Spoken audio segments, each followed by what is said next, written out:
Good morning. ઉદાહરણ 7.7 આપણે જોઈએ. લાસ્ટમાં આપણે જોયું હતું બળ યુગ્મ એટલે ટોર્ક જ થયું, પણ એમાં એવી ચર્ચા થઈ હતી કે બે બળ સામસામા લાગતા હોય, બેયની કાર્યરેખા અલગ હોય, બેયના મૂલ્ય સમાન હોય તો એ પદાર્થને ભ્રમણ કરાવી શકે, મતલબ કે ટોર્ક ઉત્પન્ન થાય. આજે એને અનુરૂપ દાખલો છે ઉદાહરણ 7.7.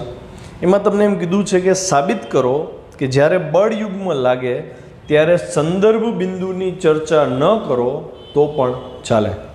અત્યાર સુધી આપણે રેખીય વેગમાન ઉપરથી કોણીય વેગમાન મેળવ્યું હતું, પછી બળ ઉપરથી ટોર્ક મેળવ્યું હતું. બધામાં મેં એવું કીધું હતું કે સંદર્ભ બિંદુની જરૂર પડશે, સંદર્ભ બિંદુ વગર બધું નકામું. પણ બળ યુગ્મ એક એવો કિસ્સો છે કે જેમાં સંદર્ભ બિંદુની જરૂર પડવાની નથી. તો એને આપણે સાબિત કરશે કે શું કામ બળ યુગ્મના કિસ્સામાં એટલે કે ટોર્કના આ કિસ્સામાં સંદર્ભ બિંદુની જરૂર નથી. તો એના માટે હું એક દ્રઢ પદાર્થ ઇમેજિન કરું છું. જો અહીંયા એક ઇમેજિન કરવાનો છે દ્રઢ પદાર્થ, એક પથ્થર જેવું છે. એના મેં બે કણ ધ્યાનમાં લીધા, કણ એ અને કણ બી. ઘણા બધા કણોનો બનેલો હોય દ્રઢ પદાર્થ.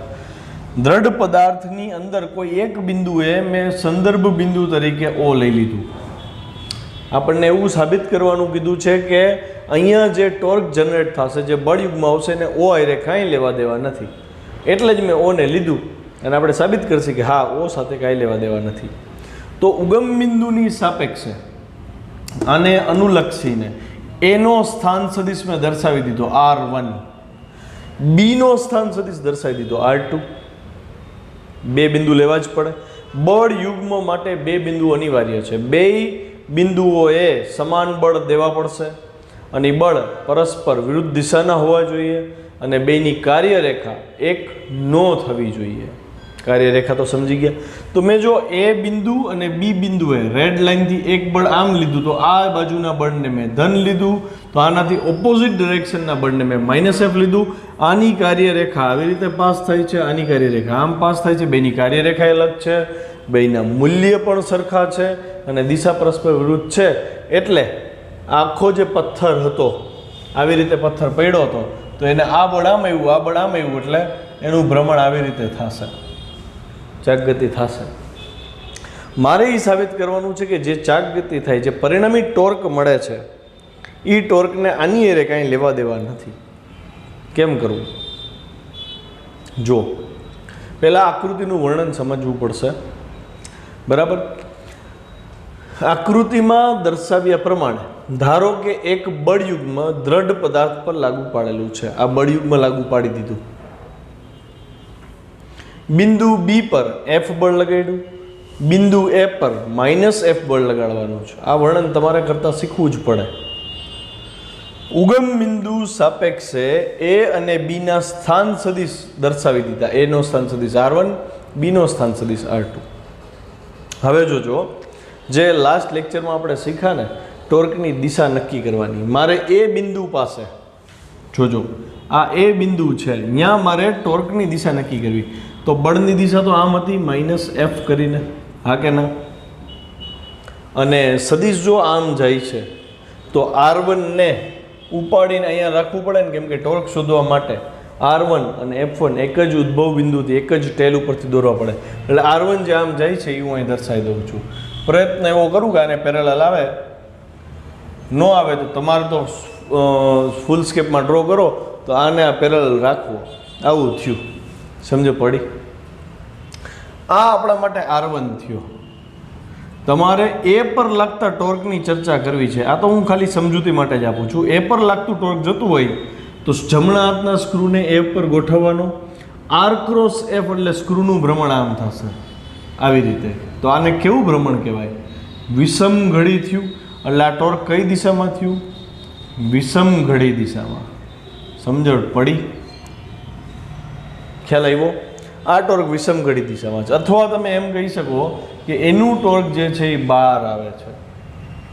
હવે હું બીની વાત કરું. બી અહીંયા હતો તો એનું ટોર્ક છે, એનો સ્થાન સદિશ R2 છે. એટલે સ્થાન સદિશને હું દોરું છું આ R2 અને F થોડોક ઉપર તરફ છે એટલે આ F આ રીતે હતો, તો R2 આને સમાંતર હોવો જોઈએ અને F છે એ અહીંયા સમાંતર થવું જોઈએ. હવે ફરીથી ટોર્ક ગોતવું છે B પાસે, તો તમારે જમણા હાથના સ્ક્રૂને અહીંયા રાખવો પડે. R ક્રોસ F થાય ને એટલે અહીંથી આમ સ્ક્રૂ ઘૂમશે. જો ફરીથી ભ્રમણ કેવું થયું એટલે આ ટોર્ક એ કઈ દિશામાં આવ્યું? વિષમઘડી દિશામાં આવ્યું. બે ટોર્ક વિષમઘડી દિશામાં છે, મતલબ નેટ ટોર્ક 0 નહીં થાય, મતલબ ચાક ગતિ સંતુલન નથી. ઓકે, તો એનો મતલબ બે ટોર્કની દિશા વિષમઘડી છે, ટોર્ક વિષમઘડી દિશા પ્રમાણે બહાર નીકળે. તો અહીંયા જે પથ્થર ઇમેજિન કર્યો તો આખો, એ પથ્થર પણ વિષમઘડી દિશામાં ભ્રમણ કરશે. આવું એનો પર્પસ છે. આપણે સાબિત કરવું છે કે ઉગમ બિંદુ ન આવવું જોઈએ, પણ તમે જોયું ટોર્ક ગોતતી વખતે આપણે સૂત્ર તો આવું જ લેતા હતા ને, R1 ક્રોસ F. આ બળ માઇનસ હતું અને અહીંયા તો કે R2 ક્રોસ F. મતલબ R1 લઉં હું જો તો ઉગમ બિંદુ તો આવી ગયું ને, એની સાપેક્ષે સ્થાન હતું ને, અને R2 લઉં તો એ ઉગમ બિંદુની સાપેક્ષે સ્થાન સદિશ થયો ને. તો મારે R1 R2 ને કંઈક એવી રીતે લખવા પડે કે જેથી ઉગમ બિંદુ ગણતરીમાંથી નીકળી જાય. હું શું કરું તો કે હું કુલ ટોર્ક મેળવીશ. કુલ ટોર્ક એટલે તો કે torque A plus torque B બેનો સરવાળો કરીશ. હું દિશા સમાન છે તો મેં સમજી લીધું, બરાબર, એટલે બેને પ્લસ સાઇન આવશે. બળની જે કોઈ સાઇન છે એમાં આપણે કંઈ ફેરફાર નહીં કરી, બરાબર. એટલે હું ટોર્ક એની વેલ્યુ લખું છું અહીં જોજો, સદિશ R1 હતો ક્રોસ માઇનસ F છે. અહીંયા હું વિષમઘડી નહીં લખું, કાંઈ નથી લખતો, એ તમારે ગણતરી કરશો ત્યારે શીખવા મળશે, બરાબર. આ તો તમને ખબર પડે એટલે સમજાયું છે. પ્લસ ટોર્ક B શું છે તો કે R2 ક્રોસ F છે. માઇનસને લીધે માઇનસ હું આગળ લઈ લઉં તો આ આખું પદ માઇનસ થઈ જાય, તો આ પદ ધન છે, તો R2 ક્રોસ F પહેલાં આવી ગયા, માઇનસ R1 ક્રોસ F થયું કે નહીં? સદિશમાં માઇનસ તો બહાર નીકળી શકે. બે પાસે F સદિશ કોમન છે, તો વિભાજનનો નિયમ એ ભણ્યા હતા. તો અહીંયા શું થાય? R2 minus R1 cross F થાય કે નહીં?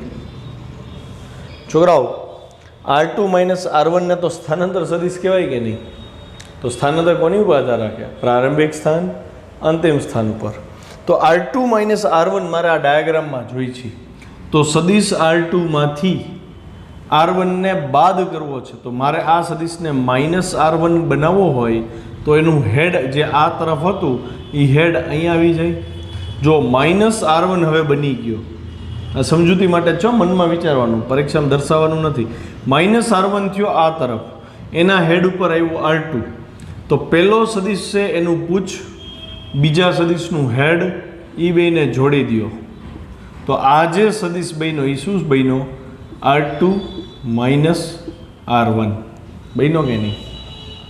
મતલબ એવો થયો કે આ બળ અને આ બળ યુગ્મને લીધે લાગતું ટોર્ક, બે બિંદુ વચ્ચેના સ્થાનાંતર R2 માઇનસ R1 અને લાગતા કોઈ એક બળના મૂલ્યના સદિશ ગુણાકાર જેટલું થાય. ફરીથી અહીંયા આખા દ્રઢ પદાર્થ પર લાગતું ટોર્ક એટલે કે બળ યુગ્મ બે બિંદુ વચ્ચેના સ્થાનાંતર અને કોઈ એક બળના સદિશ ગુણાકાર જેટલું થાય. તો આ સ્થાનાંતર વ્યાખ્યાયિત કરવા માટે ઉગમ બિંદુની કોઈ જરૂર પડતી નથી. એટલે બળ યુગ્મ એટલે કે ટોર્ક સમજાવવા તમારે સ્થાનાંતરની જરૂર પડે છે, ઉગમ બિંદુની જરૂર પડતી નથી. સાબિત થાય તો એ વિધાન તમારે લખવું પડે. આમ જો અહીંયા આ ગણતરી જે છે મેં કરીને દેખાડી, સેમ ગણતરી છે, તમારે લખવાનું આ છે, બળ યુગ્મની ચાક માત્રા એટલે કે ટોર્ક AB ક્રોસ F થાય, AB સ્થાનાંતર છે. અને છેલ્લે એક વિધાન લખવું કે સ્થાનાંતર મેળવવા માટે સંદર્ભ બિંદુની જરૂર પડતી નથી. આ આખી સિસ્ટમને, આખા પથ્થરને હું ગમે ત્યાં લઈ જઈને રાખીશ, A અને B વચ્ચેનું સ્થાનાંતર તો એટલું જ રહેશે, કેમ કે દ્રઢ પદાર્થમાં દરેક બિંદુના સ્થાન અફળ જળવાઈ રહે છે. સમજ પડી ગઈ ને? આગળ ક્વેશ્ચન નંબર 41 ખૂબ અગત્યનો ક્વેશ્ચન અને તમારા કોન્સેપ્ટ ઘણા બધા સુધરી જશે આ ટોપિકથી, બરાબર. જેને ટોર્ક સમજાઈ ગયું છે, બળની ચાક માત્રા સમજાઈ ગઈ છે, બળ યુગમાં સ્પેશિયલી જેને સમજાઈ ગયું છે એ લોકો આને વધારે સારી રીતે સમજી શકશે. જોજો ધ્યાનથી. આદર્શ ઉચ્ચાલનની રચના, કાર્ય સમજાવો અને બળની ચાક માત્રાનો સિદ્ધાંત સમજાવો. પહેલાં તો આદર્શ ઉચ્ચાલન તમને ઉદાહરણ આપું. તમે માર્ક કરો, તમે જ્યારે કાગળને કાપવા ઈચ્છો છો ત્યારે તમે કાતરનો ઉપયોગ કરો છો, તો કાતર બહુ સરળતાથી કાગળને કાપી શકે છે. ઇઝી છે, સમજાય એવું છે. અને જ્યાંથી કાતર કાર્ય કરે છે કટિંગ કરવાનું, એના જે પાંખિયા છે એ બહુ લાંબા રાખેલા છે, સમજાય. તો એમાં જ્યાં બે પાંખિયાને સ્ક્રૂથી ફિટ કરેલો છે ને એને એનું આધાર બિંદુ કહેવાય. એ બહુ મહત્ત્વનો ભાગ ભજવે છે. હવે હું તમને એમ કહું એ જ કાતરથી એક પુઠ્ઠું કાપવું છે તો તમારે તાકાત ઝાઝી લગાવવી પડશે. પછી હું એમ કહું કે ભાઈ ચલો એક ધાતુની પ્લેટ આપી, તો હવે કહું હવે આ ધાતુની પતરી છે કે પ્લેટ છે કે પતરું છે એ તમે કાતરથી કાપો, કપાશે નહીં? કપાય. તમારા હાથમાં દર્દ થવા માંડશે, એટલું તાકાત કરવી પડશે. ને બીજું કાતર બગડી જશે. તો એના ઓપ્શનમાં ધાતુના પતરાને કટિંગ કરવા માટે નવું સાધન બનાવ્યું, કાપણી, બરાબર. કાપણીમાં કેવું હોય તો કે કાતર, માની લો હું જો સમજાવું તો કાતરના પાંખિયા આટલા મોટા હોય, આવી રીતે આપણે સમજીએ. તો કાપણી જે બનાવવામાં આવી ને એના પાંખિયા જે છે એ નાના કરી નાખ્યા, આવી રીતે. સમજો પડી? અહીંયા એનું સ્ક્રૂ અહીંયા ફિટ થઈ ગયો, નાનો સ્ક્રૂ અહીંયા ફિટ છે. તો આ કાગળ કટિંગ કરવા યુઝ થાય છે. જ્યારે આ કાપણી છે ને એ લોખંડના પતરા કે સોનું હોય, સોનાના પતરા એને કટ કરવા યુઝ થાય છે. ખબર પડી ને? આનો પાછળનો જે હાથો છે એ વધારે મોટો હોય, આનો હાથો નાનો હોય. મતલબ સ્ક્રૂ ક્યાં ફિટ કર્યો છે ને એના ઉપરથી નક્કી થાય કે કોનો ઉપયોગ ક્યાં થાય. આને કહેવાય ઉચ્ચાલન. આના જેવું જ આપણે, આ થોડુંક એડવાન્સ લેવલ છે, આપણે તો એનાથી બેઝ લેવલનું શીખવાનું છે. પછી હજી એક ઉદાહરણ આપું. બગીચા છે, રેસકોર્સ છે, અહીંયા તમે ઓલા ઊંચક નીચક જોયા હોય, શીશો કહે છે ને, એક બાજુ એક છોકરો બેસી જાય, બીજી બાજુ બીજો, પછી ઉપર નીચે થયા રાખતા હોય, તો વચ્ચે સેન્ટર ઉપરથી રોડ આખો સળિયો જે હોય એ ઉપર નીચે બેલેન્સ થતો હોય, એને ઉચ્ચાલન કહેવાય. તમને અહીંયા આદર્શ ઉચ્ચાલન કીધું છે, એ સમજવાનું છે અને એના ઉપરથી ચાક માત્રા સમજાવવાની છે. ટોર્ક અહીંયા શું કામ કરે એ સમજાવવાનું છે, બરાબર. તો એના માટે મેં એક સળિયો એબી ધ્યાનમાં લીધો. સળિયા એબીને પોતાનું દળ નથી એવું અત્યારે માની લઈ છીએ. ઓકે, સળિયા એબીને પોતાનું દળ નથી એવું માની લીધું. હવે તમે જોઈ શકો છો કે અહીંયા એક ત્રિકોણ આકાર છે, ઉપર ધારવાળો ભાગ છે, એની ઉપર મેં સળિયાને ગોઠવી દીધો છે. એ સળિયો ઓબ્વિયસ વસ્તુ છે, બેલેન્સમાં અત્યારે તો ન રહીએ. આ બાજુ વધારે છે એટલે હેવી હોય તો સળિયો આમ પડેલો હોય ખરેખર, હા કે ના? બરાબર. પણ હું એમ કહું છું કે આ સળિયાને રેખીય અને ચાક ગતિ સંતુલન આપી દીધું છે આમ રાખીને. હવે રેખીય સંતુલનમાં હોય, ચાક ગતિ સંતુલનમાં હોય તો આ નો નીચે પડે, નો ઉપર જાય, નો આવી રીતે ગતિ કરે કે નો આવી રીતે ગતિ કરે, જેમ છે એમનો એમ સ્થિર પડ્યો રહે. એટલે કે સળિયાને મેં આ ત્રિકોણ આકાર ઉપર, આ ધાર ઉપર ચાક ગતિ સંતુલનમાં અને રેખીય સંતુલનમાં એમ બે રીતે ગોઠવેલો છે. એના માટે બે બળ લગાડ્યા છે, F1 અને F2 સળિયા ઉપર.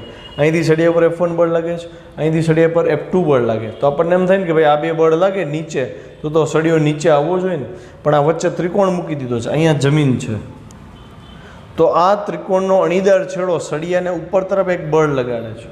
એ બળને મેં કીધું છે પ્રતિક્રિયા બળ અથવા લંબ બળ, જે આપણે ભણ્યા છે ને, લંબ પ્રતિક્રિયા બળ છે. તો એનો મતલબ એવો થયો કે હવે આ ત્રિકોણ આધારને લીધે સળિયો નીચે નથી જતો, તો આર બળ આ બેયને સમતુલે એવું થયું. એટલે કે નેટ બળ 0 થઈ જશે, તો જ આ રેખીય સંતુલનમાં થશે. પ્લસ આ સળિયો આમનામ સ્થિર પડ્યો છે, મતલબ નથી આ ભાગ નીચે જતો, નથી આ ભાગ ઉપર જતો. તો ટોર્ક પણ 0 થવું જોઈએ ને. તો ટોર્કની આગળ ચર્ચા કરીશ, પણ પહેલાં ડાયાગ્રામને સમજાવી દઉં, જુઓ ધ્યાનથી. આદર્શ ઉચ્ચાલન તરીકે અવગણીય દળવાળા સળિયાને તેની લંબાઈ પરના એક બિંદુથી લટકાવેલ છે, આ એની લંબાઈ, એના ઉપર કોઈ પણ એક બિંદુ લઈ લીધું, મેં આ બિંદુ લીધું, મોટા ભાગે સેન્ટરમાં જ લેવામાં આવે, પણ અત્યારે હું તમને થિયરી કરાવું છું એટલે મેં આડું અવળું લીધું છે, શું કામ એ સમજાઈ જશે. તો મેં આ બિંદુએ એને આવી રીતે એક ધારદાર પદાર્થ ઉપર રાખી દીધો છે, કેમ કે એની ઉપર બેલેન્સ થઈ શકે. મતલબ આને અહીંથી ઊંચક નીચક થવું હોય તો અહીં ધાર હોવી જરૂરી છે ને, અહીં હું ચોરસ રાખત આવી રીતે તો એ ઊંચક નીચક ન થાત, મતલબ ટોર્ક લાગત નહીં, એને સામું અહીંયા બળ નડત. બરાબર. તો આવી રીતે અણી ઉપર જે ગોઠવાયેલું હોય ને એને કિલકિત કરેલું કહેવાય, લટકાવેલું કહેવાય. સમજ પડી? જે આધાર બિંદુ છે, અવળુઆ જે બિંદુ છે જ્યાં સળીઓ અને અણીદાર ભાગ કોન્ટેક્ટમાં છે એને કહેવાય ફલક્રમ. આધાર બિંદુ જ્યાં સળિયાનું બેલેન્સ પોઈન્ટ છે, આધાર પોઈન્ટ છે. આ અહીં ઉચ્ચાલન શું છે તો કે યાંત્રિક સંતુલન ધરાવતું તંત્ર છે. આ યાંત્રિક સંતુલનમાં છે આવી એરેન્જમેન્ટ. આકૃતિમાં દર્શાવ્યા પ્રમાણે આધાર બિંદુ ઓ, આધાર બિંદુ ઓ કહી શકો, એફ કહી શકો, એ લોકોએ ઓ કીધું, આપણે ઓ કહીને ચાલશે. તો આધાર બિંદુ ઓ થી D1 અંતરે અને D2 અંતરે બે છેડા આપણે જોઈ શકીએ છીએ, એ અને બી. મતલબ એ છેડાનું અંતર D1 છે, ઓ થી બી છેડાનું અંતર D2 છે, અને એ બે છેડે એ અને બી પાસે મેં ડાઉનવર્ડ ડિરેક્શનમાં બળ આપ્યું છે F1 અને F2. સદિશ સ્વરૂપે લેવું હોય તો એ લઈ શકાય, પણ તમે જોઈ શકો છો અહીંયા ખાલી વાયએક્સ ઉપર જ બળ લાગે છે, કાં તો નીચે લાગે છે કાં તો ઉપર લાગે છે, એટલે મારે દિશા દર્શાવવાની જરૂર નથી. નીચે વાયએક્સ ઋણ હોય એટલે હું આ બે બળ ઋણ લઈ શકું, આર ઉપર છે, ઉપર વાયએક્સ ધન હોય એટલે આ બળને હું ધન લઈ શકું. આધાર બિંદુએ લંબ પ્રતિક્રિયા બળ આર લાગે છે. જો આ લંબ પ્રતિક્રિયા બળ આર લાગે છે જે F1 અને F2 ની વિરુદ્ધ દિશામાં છે, તો સ્પષ્ટ થયું ને, ન્યૂટનનો ત્રીજો નિયમ થયો ને કે ભાઈ આ બે નીચે જેટલું બળ લગાડે એટલું જ બળ આ સામું લગાડે, આર. અચ્છા, હવે અહીંયા સળિયો તો યાંત્રિક સંતુલનમાં હતો, ઉચ્ચાલન છે એ યાંત્રિક સંતુલનમાં છે. યાંત્રિક સંતુલનમાં હોય એટલે રેખીય સંતુલનમાં હોય. રેખીય સંતુલનમાં હોય તો પરિણામી બળ 0 હોય તો હું લખી શકું ને સમેશન F 0 થાય. અહીં સદિશ નથી લીધો કેમ કે વાયએક્સ ઉપર જ બળ છે, ફરીથી કહું છું. અચ્છા, તો આર ઉપર હતું એટલે મેં એને ધન કીધું આર. F1 નીચે છે એટલે મેં માઇનસ F1 કીધું. F2 પણ નીચે છે એટલે એને માઇનસ F2 કીધું. એનો સરવાળો 0 થયો. તો મને આર બરાબર સમીકરણ મળે F1 પ્લસ F2. રેખીય સંતુલન સમજાવી દીધું, ક્લિયર છે. હવે આગળ ઉચ્ચાલનના બીજા છેડે ભારને ઉપાડવા, સોરી એક મુદ્દો અહીંયા રહી ગયો હો. ઉચ્ચાલનમાં જેને ઊંચકવાનું છે તેને ભાર કહે છે. ધારો કે F1 એ ભાર છે. હવે એના માટે હું તમને એક ઉદાહરણ આપું. જો તમારી પાસે એક લાકડાનું પાટિયું છે, આવી રીતે આ પાટિયું છે, 3 ડાયમેન્શનમાં ઇમેજિન કરજો. આની ઉપર એક પથ્થર રહેલો છે. હવે હું તમને એમ કહું છોકરાઓ, આ છેડે તમારે જે તાકાત લગાડવી એની લગાડો. આ પથ્થર ઊંચો થવો જોઈએ અહીંથી પાટિયા સહિત. તમે શું કરશો? શું બુદ્ધિ લાવશો? તો તમે આ પાટિયાને પહેલાં ઊંચું કરશો આવી રીતે ક્રોસમાં, ઓકે. પછી અહીંયા એકાદો અણીદાર પથ્થર જેવું ગોઠવશો. પછી અહીંયા તમે નીચે બળ આપશો ને, અહીંથી આમ નીચે બળ આપશો તો આ પથ્થર ઉપર ઊંચકાશે ને. સમજો પડી ને? તો આ જે યંત્ર છે ને આને જ ઉચ્ચાલન કહેવાય ને, આપણે એ જ સમજવાના છીએ. તો તમે બળ લગાડ્યું આ તરફ, બરાબર, અને પથ્થર ઉપર સામું અહીંયા ગતિ થશે. પથ્થરનું વજન ખરેખર નીચે જ હતું, પણ તમારા આ બળને લીધે પથ્થર ઉપર ઊંચકવું પડ્યું. અચ્છા, મારો જે સવાલ છે એ સમજો. હું આ જે ત્રિકોણ મેં રાખ્યો હતો, જે બેલેન્સ પોઈન્ટ રાખ્યું હતું, એને હું માની લ્યો કે અહીંયા રાખું, અહીંયા અથવા અહીંયા રાખું, તો આ બે જગ્યાએથી વધારે બળ તમારે વધારે તાકાત ક્યાં દેવી પડે? તો કે અહીંથી જ્યારે, મતલબ અહીંયા જ્યારે રાખ્યું હોય ને, અહીંયા આ પ્રેક્ટિકલ કરીને જોઈ લેવો તમારે. આવડી ફૂટપટ્ટી લઈ, એક બાજુ ફૂટપટ્ટીના છેડે રબર રાખજો, પછી ફૂટપટ્ટીના આ રબર છે તો ફૂટપટ્ટીના બીજા છેડે આવી કંઈક પેન્સિલ કે કંઈક રાખી દેજો. પછી અહીંથી એક ફિંગર દબાવી અને રબર ઊંચું થાય છે કે નહીં ચેક કરજો. અહીં તાકાત જાજી દેવી પડશે. પછી શું કરશો? અહીંયા જે પેન્સિલ હતી ને એને ખસેડીને અહીંની નજીક લઈ જાઓ, પછી અહીંથી બળ આપજો તો આ ફટ કરતું ઊંચું થઈ જશે. મતલબ એક વસ્તુ સમજ પડે કે જે આ આધાર બિંદુ છે, જેમ જેમ વસ્તુની નજીક આવે છે એમ એમ અહીંયા તમારે ઓછી તાકાત લગાડવી પડે છે અને આને ઊંચકી શકાય. મતલબ ઉચ્ચાલનની મદદથી ભારે વસ્તુઓને સરળતાથી ઉપાડી શકાય. સામાન્ય જે જેક આવે છે ને 4 વ્હીલને ઊંચા કરવાના, તો એમાં કંઈક આવી જ વસ્તુ થોડીક એડવાન્સ લેવલ ઉપર હોય છે. આ તો સાવ બેઝિક લેવલનું સમજાવું છું. મોટો પથ્થર પડ્યો જમીન ઉપર, એને એક જગ્યાએથી બીજી જગ્યાએ ખસેડવો છે તમારે, તો એને ખસેડવા જશો તો ઘર્ષણ બળ કેવડું લાગશે? તો એ ખસેડાય નહીં. એ પથ્થર ઉપર માની લો કે જમીન ઉપર પથ્થર પડ્યો છે આવી રીતે, તો ત્યાં તમારે લાગ લઈ લાકડાને આવી રીતે ગોઠવવાનું. અહીંયા એક નાનકડો પથ્થર કે કંઈક એવો આધાર રાખી પછી અહીંથી તમે નીચે બળ આપો એટલે આને ઉપર તરફ બળ લાગશે, એટલે અહીંથી આ ગબડશે, ખસશે, ઊંચો થશે. બાકી ડાયરેક્ટ ઉપાડવા જાવ તો ઉપડે ન ઉપડે ભાઈ. તો એનો મતલબ આ જે ગોઠવણ તમે કરો છો ને એના લીધે તમને કંઈક ફાયદો થયો. શું ફાયદો થયો? તો કે તમારે એકચ્યુઅલમાં જે બળ દેવું પડતું હતું એના કરતાં અહીંયા ઓછું બળ દેવું પડે છે. અને આ ક્યાં રાખો છો એની ઉપરથી નક્કી થશે કે કેટલું બળ દેવું પડશે. માની લો કે કોઈ લાકડું અહીંયા રાખ્યું ને આ સપોર્ટ અહીંયા રાખ્યો, તો આ વ્યક્તિને ઝાઝી તાકાત પડશે. જેમ આની નજીક જશે એમ વ્યક્તિને ઓછી તાકાત દેવી પડે. સમજે પડી? તો એ વસ્તુ ટેકનિકલી આપણે ટોર્કની મદદથી શીખવાના છીએ કે કેમ એ આધાર બિંદુ બદલે તો તમારું એફર્ટ ઘટે અથવા ફાયદામાં રહ્યો. જો ઉચ્ચાલનમાં તમારે કોઈકને ઉપાડવું છે, મને માની લો મોટો પથ્થર જ ઉપાડો, માની લો કે મોટો પથ્થર તમે એ છેડે રાખવાના છો, તો એ છેડે જે નીચે તરફ વજન આવશે એ જ તમારું બળ F1 થઈ જશે. એટલે અહીં પથ્થર મૂક્યો તો બળ F1 નીચે લઈ ગયું ને. હવે એ પથ્થરને તમારે ઊંચકાવવો છે. ઊંચકાવવો હોય તો તમારે આ ભાગની નીચે તમારે બળ આપવું પડે ને, એટલે તમે અહીંથી બળ આપ્યું F2. આ F1 છે, અહીંયા પથ્થર મૂક્યો એનું વજન છે. આ F2 એ તમે પથ્થરને અહીંયા બેલેન્સમાં રાખવા, પથ્થરને નીચે નથી જવા દેવો, ઉપર નથી જવા દો, અહીંયા રાખવા માટે તમે લાગુ પાડેલું બળ F2 છે. સમજો પડી? જો ઉચ્ચાલનમાં જેને ઊંચકવું છે તેને ભાર કહેવાય, લોડ કહેવાય. ધારો કે F1 છે ને એ ભાર છે, આને તમે ઊંચકવાની ટ્રાય કરો છો, અને અહીંથી આ જે અંતર છે D1, આને કહેવાય ભાર ભુજા. જ્યાં વસ્તુ પડી છે, જે વસ્તુને તમે ઉપાડો છો એ જગ્યાએ એ વસ્તુના વજનને ભાર કહેવાય, અને એ ભુજાને અહીંથી આ અંતર ભુજા થયું એને ભાર ભુજા કહેવાય. અહીંયા તમે પ્રયત્ન કરો છો અને ઊંચકાવવાનો, તો આ તમારા માટે પ્રયત્ન બળ થયું, અને આ જે ભુજા મળી એને નામ આપ્યું પ્રયત્ન ભુજા D2. O થી એના એટલે કે ભારના અંતર D1 ને ભાર ભુજા કહેવાય. સેમ વે ઉચ્ચાલનના બીજા છેડે એટલે કે બી છેડાની વાત છે, ભારને ઉપાડવા લાગુ પાડેલ બળ F2 ને, આ F2 ને પ્રયત્ન બળ કહેવામાં આવે છે, જે આપણે આપી છે તો રોબોટ આપે અથવા માણસો આપે છે. તથા તેના આધાર બિંદુથી અંતર D2 ને પ્રયત્ન ભુજા કહેવાય છે. O થી D2 અંતરને શું કહેવાય? પ્રયત્ન ભુજા કહે છે. જો ઉચ્ચાલન યંત્ર ચાક ગતિ સંતુલનમાં હોય તો આધાર બિંદુને અનુલક્ષીને ટોર્કે શૂન્ય થાય ને. અહીં કીધું જ છે યાંત્રિક સંતુલનમાં છે તો રેખીય સંતુલન તો સાબિત કર્યું. હવે ચાક ગતિ સંતુલનની ચર્ચા કરવી પડે ને, એટલે અહીંયા ઉચ્ચાલન યંત્ર અહીંયા જો કાઢી નાખી છીએ અને અહીંયા લખી નાખીએ ચાક ગતિ સંતુલનમાં છે. તેથી આધાર બિંદુને અનુલક્ષીને બળની ચાક માત્રા એટલે કે ટોર્ક શૂન્ય થવું જોઈએ. મતલબ આ સળિયાનું જો ભ્રમણ થાત, ઉપર નીચે થાત, તો એ આને અનુલક્ષીને થાત ને.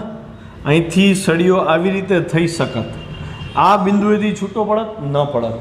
ઊંચક નીચક ઉપર તમે જ્યારે બેસો છો ત્યારે પોતાના મૂળભૂત સ્થાન જ્યાંથી ઊંચક નીચકનો સળિયો જોડાયેલો છે એ બદલતું નથી. મતલબ ટોર્ક જે લાગશે એ આ બિંદુને અનુલક્ષીને લાગશે. તો સંદર્ભ બિંદુ O થયું ને, તો હવે હું એ ટોર્ક ગોતું છું. A પાસે ટોર્ક ગોતીશ, B પાસે ટોર્ક ગોતીશ, અને આશા રાખું છું કે તમને ટોર્ક શોધતા આવડી ગયું હશે.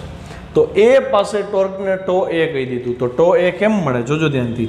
બળ F1 આમ છે, આનો સ્થાન સદિશ આ ઉગમ બિંદુ છે અથવા તો ફલક્રમ છે અથવા તો આપણું આધાર બિંદુ છે, તો એ બિંદુનો સ્થાન સદિશ અહીંથી આમ જશે. ઇમેજિન કરવાનું છો. એટલે હું એ સ્થાન સદિશ છે એનું મૂલ્ય કેટલું છે? તો કે D1. D1ની દિશા આમ થાય ને, એટલે જો D1 દોરાણો આ D1 છે, અને ક્રોસ F1 નીચે છે એટલે આ ખૂણો 90 ડિગ્રી થયો ને. તો D1 ક્રોસ F1 સ્ક્રૂને A ઉપર રાખો, સળિયો D1 થી F1 એટલે આ તરફ સ્ક્રૂ આપણો ફરશે. તો આવી રીતે ભ્રમણ થયું. કયું દિશા થઈ? વિષમઘડી દિશા થઈ. તો અહીં મેં લખી દીધું. જો ટોર્ક એ D1 F1 sin 90, બે વચ્ચેનો ખૂણો જો 90નું છે. અને દિશા આપી દીધી મેં, વિષમ ઘડી દિશામાં ટોર્ક લાગ્યું. વિષમ ઘડી એટલે છોકરાઓ જોવો જોઈએ, ભ્રમણ અહીંથી આવી રીતે થાય છે ફિંગર, તો વિષમ ઘડી દિશામાં ટોર્ક એટલે આની ઉપર ટોર્ક આ દિશામાં લાગે છે. ટોર્ક આ દિશામાં છે તો આ છેડાનું ભ્રમણ આવી રીતે થવું જોઈએ, મતલબ આ છેડો નીચે જવો જોઈએ એવું દેખાય છે આપણને. હવે જેમ ટોર્ક એ કર્યું એમ ટોર્ક બી એ કરી, તો ટોર્ક બીનો સ્થાન સદિશ અહીંથી જ ગણાશે. કેટલો થશે તો કે D2, એ દોરીશું અહીંથી, આ D2 દોર્યો આપણે, આ D2 છે સદિશ, આ F2 છે તો મારે સ્ક્રૂ જમણા હાથથી અહીંયા રાખવાનો. D2 ક્રોસ F2 એટલે અહીંથી આમ ભ્રમણ થશે. જોવો જોઈએ કઈ દિશાનું ભ્રમણ થયું, ઘડિયાળની કાંટાની દિશા આવી ને એટલે સમઘડી ભ્રમણ થયું. અચ્છા, આ બે વચ્ચેનો ખૂણો કેટલાનો થયો જુઓ, 90 ડિગ્રીનો. તો D2 ગુણ્યા F2 ગુણ્યા sin 90 અને સમઘડી દિશા. વિષમ ઘડીને આપણે ધન લઈ છીએ, સમઘડીને આપણે ઋણ લઈ છીએ. જો ધ્યાનથી, સમઘડી છે મેં આ ઋણ લીધું, આ ઋણ કરતાં ભૂલી જાઓ એટલે બધું ભૂલી જવાનું. D2 F2 sin 90 બરાબર માઇનસ D2 F2, કેમ કે સમઘડી દિશામાં છે એટલા માટે. આટલું ક્લિયર થયું? તો મને બે ટોર્ક મળ્યા છોકરાઓ. અહીંયા જે ટોર્ક મળ્યું એ મને વિષમઘડી દિશામાં મળ્યું, અહીંયા જે ટોર્ક મળ્યું એ મને સમઘડી દિશા મળ્યું. મતલબ સમઘડી દિશામાં ટોર્ક મળે છે એનો મતલબ આનું ટોર્ક અંદર ગયું, આનું ટોર્ક બહાર આવ્યું. જો એક ટોર્ક અંદર અને એક ટોર્ક બહાર, તો નેટ ટોર્ક 0 થયું ને. નેટ ટોર્ક 0 થાય તો ચાક ગતિ સંતુલન થાય. તો હું અહીં લખી શકું ને, ચાક ગતિ સંતુલન માટે સમેશન ટો 0 થાય, એટલે કે ટોર્ક એ અને ટોર્ક બીનો સરવાળો 0 થાય. આ બેયનો સરવાળો 0 થાય તો ટોર્ક એ તો D1 F1 હતો, ટોર્ક બી તો ઋણ મળ્યું હતું ને, સમઘડી હતું એટલે બાદબાકી થઈને D2 F2. અહીંયા લખવું પડે ટોર્ક એ તથા ટોર્ક બી પરસ્પર કેવા છે, વિરુદ્ધ છે. એટલે નેટ ટોર્ક શું મળ્યું તો કે 0. D1 F1 minus D2 F2 બરાબર 0. તો આ માઇનસની ઓલી બાજુ જાય એટલે મને સમીકરણ મળ્યું D1 F1 બરાબર D2 F2. મતલબ બેય પાસે ટોર્ક સરખા જ લાગે છે પણ ટોર્કની દિશા વિરુદ્ધ છે, એટલે ચાક ગતિ સંતુલનમાં છે. તો અહીંયા રેખીય સંતુલન સાબિત કર્યું, અહીંયા ચાક ગતિ સંતુલનની થઈ ગયું. હવે D1 ને આપણે શું નામ આપ્યું હતું, ભાર ભુજા, અહીંયા વજન ઉચકતા હતા. F1 એટલે ભાર હતું, D2 ને નામ આપ્યું પ્રયત્ન ભુજા અને F2 નામ આપ્યું હતું પ્રયત્ન બળ. અચ્છા, હવે જોજો બહુ મહત્વનો મુદ્દો, અહીં F1/F2 એટલે કે જેને તમારે ઉપાડવું છે એનું બળ અને જે તમે આપ્યું ઈ બળ, ઈ બેના ગુણોત્તરને F1 છેદમાં F2 ને, F1 છેદમાં F2 ને યાંત્રિક લાભ કહેવાય. યાંત્રિક લાભ એટલે તમારે જાજુ પડતું ઉપાડવાને બદલે આવી કંઈક રચના બનાવી નાખો તો ઓછી તાકાતે વધારે હેવી વસ્તુને ઉપાડી શકાય. આ તમારો યાંત્રિક લાભ થયો. અંગ્રેજીમાં જેને કહેવાય છે મિકેનિકલ એડવાન્ટેજ, MA, એ તમને મળે F1/F2 કરવાથી. તો મિકેનિકલ એડવાન્ટેજ એટલે F1 છેદમાં F2 થાય. તો હું અહીંયા F1 છેદમાં F2 ને કરતા બનાવી લઉં તો F2 અહીં છેદમાં આવે તો D1 અહીં છેદમાં આવે ને, એટલે D2 છેદમાં D1 એવું. જો F1 છેદમાં F2 બરાબર D2/D1. આ સૂત્રને કહેવાય મિકેનિકલ એડવાન્ટેજ. આના MCQ ઘણા બધા આવશે. સમીકરણ 2, આપણા સમીકરણોની યાદીમાં જેટલા નવા સમીકરણ આવી ગયા એ બધા એડ કરતા જાજો. યાંત્રિક લાભ મેળવવા પ્રયત્ન ભુજની લંબાઈ D2 એ ભાર ભુજ D1 કરતાં મોટી રાખવી જોઈએ. શું કામ? તમને કીધું છે D2 હંમેશા મોટો રાખવો, D2 ગ્રેટર દેન D1 કરવું. શું કામ? આ મોટું રાખો ને તો આપણે અહીંયા ઓછી તાકાત દેવી પડે ને અહીંયાથી ભારેમાં ભારે પદાર્થ ઊંચકી શકાય. પ્રેક્ટિકલી તો સમજીએ પણ મેથ્સથી નહીં સમજવું પડે ને તો અહીંયા ધ્યાનથી જો, D2 મોટો હોય અને D1 નાનો હોય, પણ આ સ્ટેપ આના બરાબર છે. જો D2 મોટો હોય તો આ બે બરાબર હોય તો F1 એ મોટું થવું પડે ને, D1 નાનો હોય તો F2 એ નાનું થવું પડે. F2 શું હતું? તમે લાગુ પડેલું બળ. મતલબ જો D1 નાનો હશે તો તમારે ઓછું બળ દેવું પડશે, જો D2 મોટો હશે તો તમે વધુ વજન ઊંચકી શકશો. તો યાંત્રિક લાભ મેળવો ને, એટલે જેમ D2 મોટા રાખો આવડા, એમ તમે વધુ વજનવાળી વસ્તુને ઊંચકી શકો છો. થિયરી અહીંયા પૂરી. ક્વેશ્ચન 42, ગુરુત્વ કેન્દ્ર પર નોંધ લખો. જો નવો કોન્સેપ્ટ છે પણ આમ જુઓ ને તો ભણી ગયા હો ને એવું જ લાગશે. તમને દ્રવ્યમાન કેન્દ્ર તો મેં સમજાવ્યું હતું, હવે આવે છે ગુરુત્વ કેન્દ્ર. આમ જુઓ ને તો દ્રવ્યમાન કેન્દ્ર અને ગુરુત્વ કેન્દ્રમાં બહુ ઝાઝો ફરક નથી. પણ પહેલાં ગુરુત્વ કેન્દ્ર સમજી લઈ, પછી નાનકડો જે તફાવત છે ને એ સમજશું. ગુરુત્વ કેન્દ્ર કોને કહેવાય? જો નાના પદાર્થનું સમગ્ર દળ જે બિંદુ પર કેન્દ્રિત થયેલ હોય તે બિંદુને ગુરુત્વ કેન્દ્ર કહેવાય. હવે દ્રવ્યમાન કેન્દ્ર માટે મેં તમને આવું શીખડાવ્યું હતું કે ભાઈ આ એક માની લો કે સળીઓ છે, તો આ એના મધ્ય બિંદુ પર બેલેન્સમાં થાય ને, તો મેં તમને ત્યારે દ્રવ્યમાન કેન્દ્ર આવી રીતે ઇઝીલી એક્સપ્લેન કરી દીધું હતું, બરાબર છે. પણ ખરેખર હવે ટોર્ક ભણી ગયા ને પછી હવે હું આને દ્રવ્યમાન કેન્દ્ર નહીં કહું, હવે હું કહીશ આને ગુરુત્વ કેન્દ્ર છે. એનું શું થયું ગુરુત્વ કેન્દ્ર? તો આમ થાય ને આપણને કે ભાઈ આ દ્રવ્યમાન કેન્દ્ર કંઈ અલગ વસ્તુ છે? તો કે ના, બેય સરખી વસ્તુ જ છે, પણ નામ એની પરિસ્થિતિ પ્રમાણે બદલશે. ગુરુત્વ કેન્દ્ર ક્યારે કહેવાય અને દ્રવ્યમાન કેન્દ્ર ક્યારે કહેવાય એ બેય નક્કી કરતાં આપણે શીખવું પડશે. અહીંયા ચોખ્ખોટ કરી છે કે નાના પદાર્થો માટે સમગ્ર દળ જે બિંદુએ કેન્દ્રિત હોય એને ગુરુત્વ કેન્દ્ર કહેવાય. મતલબ નાના પદાર્થોની વાત છે. તો આ નાનો પદાર્થ છે, તો આપણને મોટો કોને કહેવો?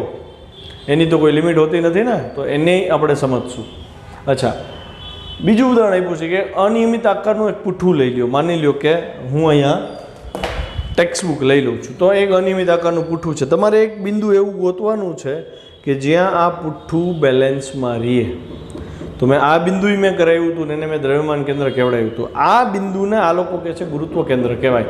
જ્યાં પેનની અણી કોન્ટેક્ટમાં છે એ બિંદુ આ પૃષ્ઠનું ગુરુત્વ કેન્દ્ર કહેવાય. શું કામ ગુરુત્વ કેન્દ્ર કહેવાય એ સમજવાનું છે. જુઓ, અનિયમિત આકારના પુઠ્ઠાને પેન્સિલની અણી કે બીજી અણી વસ્તુ પર ટેકવવામાં આવે ત્યારે પુઠ્ઠું સ્થાનાંતરીય એટલે કે રેખીય અને ચાક ગતિ સંતુલનમાં હોય છે. નથી હાલક ડોલક થતું, ઉપર નીચે નથી થતું, સ્થિર પડ્યું છે. મતલબ નેટ ફોર્સ એ 0 અને નેટ ટોર્ક પણ 0, એટલે ગુરુત્વ કેન્દ્ર નામ આપ્યું. તો એ સંતુલનમાં કોના લીધે છે ને એ ચર્ચા કરીએ. પુઠ્ઠું જે અણી પર ટેકવેલ છે તેને પુઠ્ઠાનું ગુરુત્વ કેન્દ્ર અંગ્રેજીમાં CG કહે છે. એરોપ્લેન ઉડાડવા માટે CG ખબર હોવી જરૂર છે, નહીંતર એરોપ્લેન ઉડે નહીં. એનું એક કેલ્ક્યુલેશન આવે, જો સેન્ટર ઓફ ગ્રેવિટી નક્કી ન થાય ને તો કોઈ પક્ષી ઉડી શકે નહીં. આકૃતિમાં પુઠ્ઠા પર અણી વડે લાગતું ઉર્ધ્વ પ્રતિક્રિયા બળ છે. જો આ મેં પેન્સિલ છે બેક સાઈડમાં રાખી છે, પુઠ્ઠું ઉપર છે એટલે આવી રીતનું વિઝન છે. તો પેન્સિલ તમને અહીંથી જુઓ તો બેક સાઈડમાં દેખાય છે. તો પુઠ્ઠા ઉપર જે જગ્યાએ પેન્સિલ અડે છે અહીંયાથી ઉપર તરફ લંબ બળ લાગે R, અને આખા પુઠ્ઠાનું વજન નીચે લાગે એ પુઠ્ઠાના વજનને દર્શાવવું mg, કેપિટલ mg. તો R અને mg સરખા જ હશે કેમ કે પુઠ્ઠું નીચે નથી પડી જતું. તો R અને mg સરખા છે એટલે નેટ ફોર્સ 0 થાય, એટલે અહીંયા એ રેખીય સંતુલનમાં છે. ખબર પડી? આમ પરિણામી બળ શૂન્ય થતાં પુઠ્ઠું સ્થાનાંતરીય સંતુલનમાં રહે છે, મતલબ રેખીય સંતુલનમાં છે. હવે વાત આવે છે ચાકગતીય સંતુલનની. તો હું અહીંયા એક કણ ધારી લઉં છું. જોજો, આ કણને હું 2 કહી દઉં, આ કણને હું 1 કહી દઉં. તો અહીંથી આ આપણા માટે સંદર્ભ બિંદુ થયું. તો અહીંથી આને સ્થાન સદિશ કહી શકાય R2, આને સ્થાન સદિશ કહી શકાય R1. તો આનું ટોર્ક હિસાબમાં લઈએ આપણે. R2 આમ લાગે છે, mg આમ છે, તો R2 ક્રોસ mg કરવો જોઈએ. તો R2 ક્રોસ mg કરો એટલે ભ્રમણ તમને આમ મળે છે, વિષમ ઘડી દિશાનું ભ્રમણ મળ્યું ને. અહીંયા વિષમ ઘડી ભ્રમણ મળ્યું, યાદ રાખીએ આપણે, બરાબર? કેમ કે R2 ની દિશા આમ છે, અહીંયા R1 ની દિશા આમ છે. જો અહીંથી દોરાશે તો R1 ક્રોસ mg બળ છે હો, એટલે મેં F ની બદલે M2G ને M1G લીધા. આ બળ જ છે, બળ ગમે એ હોઈ શકે. તો R1 ક્રોસ F1 એટલે M1G છે. તો R1 આમ છે, F1 આમ છે, તો ભ્રમણ સમઘડી દિશામાં. તો અહીંયા ટોર્ક સમઘડી દિશામાં આવ્યું, અહીંયા ટોર્ક વિષમઘડી દિશામાં આવ્યું. તો બે ટોર્ક આવ્યા, ઇક્વલ એન્ડ ઓપોઝિટ. તો અહીંયા એક એવો પાર્ટિકલ મળે જે એને કોપી અહીંયા જ હોય, મતલબ આના જેટલું દળ ધરાવતો બીજો કણ અહીંયા હોય. તો જ આનું ટોર્ક વિષમઘડી, આનું ટોર્ક સમઘડી. આ બે કણના દળ સરખા હોય, આ બેના અંતર સરખા હોય એટલે નેટ ટોર્ક 0 થાય. નેટ ટોર્ક 0 થાય તો જ આ ચાકગતિ સંતુલનમાં રહીએ. તો અહીંયા ટોર્ક લાગવા માટે જવાબદાર બળ હતું ગુરુત્વાકર્ષી બળ, વજન બળ છે. તો એટલે આ બિંદુને ગુરુત્વ કેન્દ્ર નામ આપવામાં આવ્યું કે ભાઈ ગુરુત્વ બળને લીધે એની ઉપર નેટ ટોર્ક 0 થાય છે, નેટ ફોર્સ 0 થાય. જો પુઠ્ઠા પરના જુદા જુદા ખંડના દળ એમ આઈ લઈ લઈએ છીએ, આઈ બરાબર 1 2 3 અપ ટુ એન, અને તેમના ગુરુત્વ કેન્દ્રથી સ્થાન સદિશ આરઆઈ હોય, R1 R2 R3 up to N, તો ગુરુત્વ બળને કારણે લાગતું ટોર્ક, આઈમાં કણ ઉપર આટલું ટોર્ક લાગે, આરઆઈ ક્રોસ એમઆઈ જી, અહીં સદિશ કરવો પડે.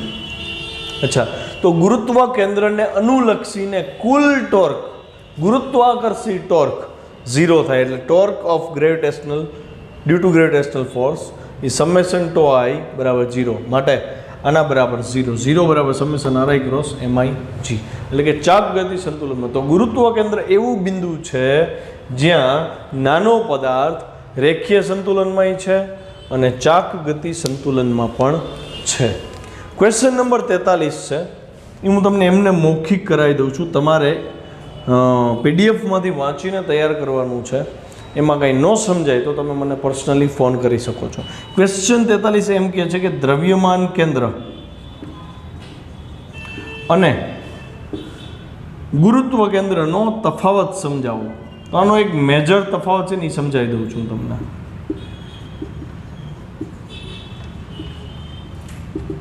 જોજો ધ્યાનથી.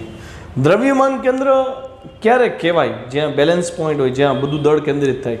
તો હું એવું કહીશ કે માની લો કે એક પદાર્થ છે, એની ત્રિજ્યા R1 છે, બીજો પદાર્થ છે એની ત્રિજ્યા R2 છે, અને બેયના કેન્દ્ર વચ્ચેના જે અંતર છે, એટલે આ અંતર D છે. જો હું એમ લખું ને, જો R1 much greater than D છે, R2 much greater than D છે, તો આ બેયનું દ્રવ્યમાન કેન્દ્ર કહેવાશે. ધારો કે C છે, માની લો કે બેયના દળ સરખા છે, M છે, M1 છે અને M2 છે, સરખા હોય ગમે એ હોઈ શકે, તો આ એનું દ્રવ્યમાન કેન્દ્ર કહેવાય C. એટલે કે પદાર્થની સાઇઝ કરતાં એ બે વચ્ચેનું અંતર મોટું હોય તો એ બેલેન્સ પોઈન્ટને દ્રવ્યમાન કેન્દ્ર કહેવાય. ફરીથી શબ્દ પકડજો. જે બે પદાર્થને ધ્યાનમાં લ્યો છો એનું બેલેન્સ પોઈન્ટ, એટલે કે વચ્ચે એક સળીઓ રાખીને બેલેન્સ રાખ્યું હોત તો એ જે મળત એ દ્રવ્યમાન કેન્દ્ર તો કહેવાય જો આ પદાર્થની સાઇઝ કરતાં બે પદાર્થ વચ્ચેનું અંતર મોટું હોય, તો એ દ્રવ્યમાન કેન્દ્ર કહેવાય. હવે બીજી વસ્તુ, ગુરુત્વ કેન્દ્ર કોને કહેવાય? તો કે બે પદાર્થ લીધા તમે, આ પદાર્થ છે, આ બીજો પદાર્થ લીધો, એ બેની જે સાઇઝ છે એ બેની સાઇઝ કરતાં બે વચ્ચેનું અંતર, એટલે આ R1 છે, આ R2 છે, આ બે વચ્ચેના અંતરને હું D થી દર્શાવી દઉં છું. તો તમે જોઈ શકો છો ને કે R1 એ D થી ઓછું છે, અંદાજે આપણે લઈ લઈએ, આકૃતિ ભલે ન દેખાય પણ એવું ઇમેજિન કરી લ્યો, અને R2 પણ D થી ઓછું છે. જો આવું બને, મતલબ પદાર્થની પોતાની સાઇઝ બે વચ્ચેના અંતર કરતાં ઓછી હોય, તો એવા કિસ્સામાં એનું જે દ્રવ્યમાન કેન્દ્ર છે એટલે એને ગુરુત્વ કેન્દ્ર કહેવાય. દ્રવ્યમાન કેન્દ્ર તો આને કહેવાશે. ખબર પડી? મતલબ એનો એવો આપણી કાઠિયાવાડીમાં સમજીએ ને તો છૂટા છૂટા કણ રહેલા હોય ને, તો એનું જે તટસ્થ બિંદુ જે આ નેટ માસ આપણે ફીલ કરીએ છીએ એને આપણે દ્રવ્યમાન કેન્દ્ર કહેશી. અને જ્યાં અણુઓ એકદમ ગીચ ગોઠવાયેલા છે, જેમ કે આ પેન, તો એમાં બધા અણુઓ એકબીજાની નજીક છે, તો એના અણુ વચ્ચેના અંતર કરતાં અણુઓ બહુ નાના થઈ ગયા, તો એવા કિસ્સામાં એને ગુરુત્વ કેન્દ્ર કહેવાય. મતલબ ઘન પદાર્થો હોય અને બધા સાવ નજીક ગોઠવાયેલા હોય તો એને ગુરુત્વ કેન્દ્ર કહેવાય. અને જો એક ઘન પદાર્થ ખૂબ દૂર બીજા ઘન પદાર્થ સાથે જોડાયેલો હોય તો એ બેનું જે તટસ્થ બિંદુ આવે જ્યાં દળ કેન્દ્રિત થાય એને દ્રવ્યમાન કેન્દ્ર કહેવાય. બાકીના તફાવતના મુદ્દા એમાં તમે વાંચી લેજો, વધારે સારી રીતે સમજી શકશો. છતાંય ન સમજાય તો મને કોલ કરી શકો છો. લેક્ચર